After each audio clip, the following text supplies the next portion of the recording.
We zien er meer kleiner groepjes met komen. En we zijn een Christboom bezigheid.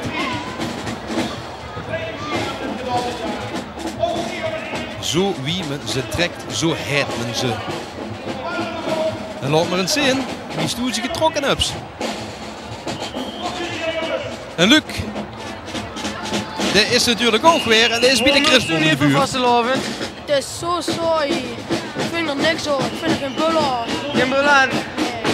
Dan kun je bij mij toe eens bul komen halen. Oh, oké, dan kom ik ze morgen halen. Is goed, jong. Dan spreek vooraf, hè.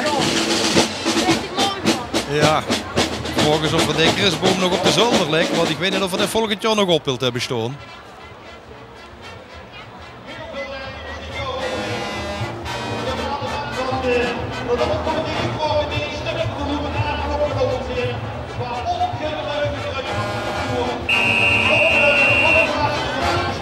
De Philharmonie gaat de markt optrekken.